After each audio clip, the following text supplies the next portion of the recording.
We've been running into a bunch of celebrities who say they don't think Donald Trump is going to last 4 years. Well, we put that topic to someone who actually has a dog in the fight. A major dog in the fight, and that would be Senator Marco Rubio, who, of course, opposed Donald Trump in the primaries, but now has to work with him. And this is what we got Senator Rubio in D.C. at Reagan National. And this is what he said about, this is his message to the celebrities who are thinking Donald Trump won't last. Senator, in Hollywood right now, they're starting to say that they don't think Donald Trump will last 4 years. What is your thought? And where they're trying to say that? And most people are speculating they don't think he'll last 4 years. Man, I'm just doing my job up here. We got to just take care of the country. We'll see how it all plays out. I think it's all right to disagree on things. We got to figure out things we can work together on. In the end, I'm not going anywhere. The other people aren't going anywhere. We're going to be in America together. We might as well make it work. And on the things we disagree on, we can have a debate about them. But on the things we can kind of make progress on, we should try. That's what I'm going to try to do. I think what he's saying, I mean, if I can interpret it a little bit, I think what he's saying is, look, you know, it's fine to disagree. In fact, it's good to disagree.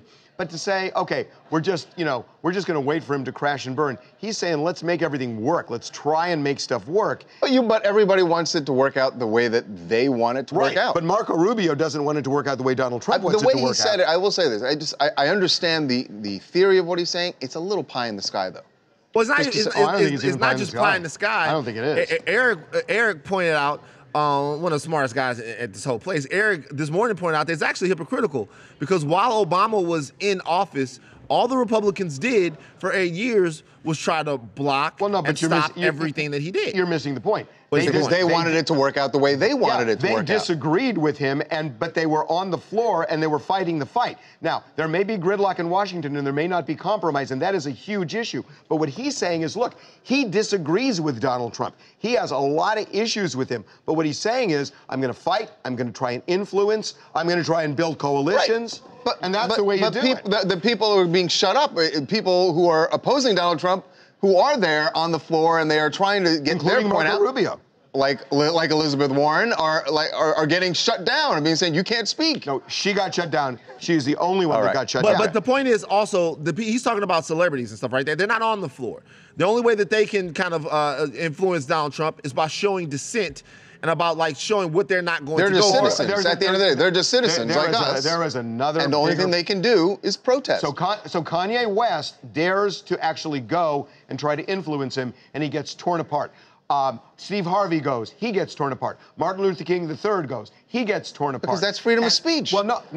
But what I'm saying is, for people who are going and trying to influence him, they get torn apart, and what's happening is because there are consequences. But you should still do whatever. If Kanye West believed in his heart that that's, he's got to take the slings and arrows. He's got to suffer the slings and arrows if he's going to go do it. I'm not saying he shouldn't. If he believes it, he should go and do it. What I'm saying is, if people are trying to intimidate and bully people are voicing their opinion.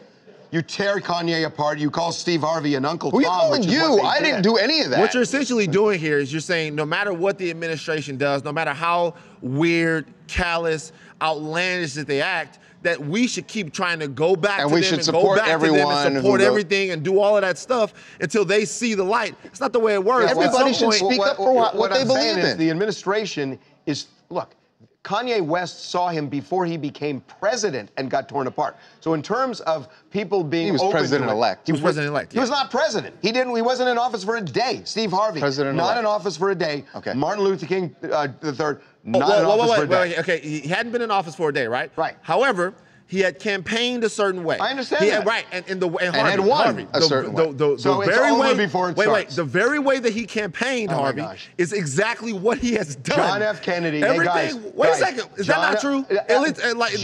John F. Kennedy did not make civil rights a priority when he was elected president. It became that because he was lobbied and lobbied effectively. And what I'm saying is, hold on. What I'm saying is, you can change hearts and minds, and you can even change the view of a president. And he did it. And by the way, Martin Luther King Jr. did it brilliantly through Robert Kennedy and through John Kennedy. Actually, you know what else he did though?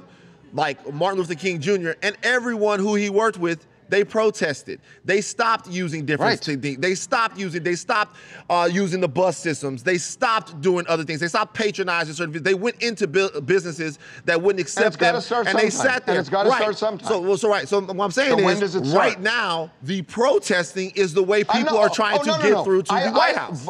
I agree. Hold on, real quick. We got to move on. I totally agree with you on protesting. I think citizens. It's great. Citizens are protesting. What I'm saying, and that's what you're talking about. No. Not about politicians. You're talking about citizens. Protesting by citizens is great. What I'm saying is, if somebody goes in and tries to influence him and change his opinions, you don't tear him apart. Hi, this is Mike in Albany, Oregon. And I like Marco Rubio. Despite what happened, in the primaries, I think he's got probably a bright future. But,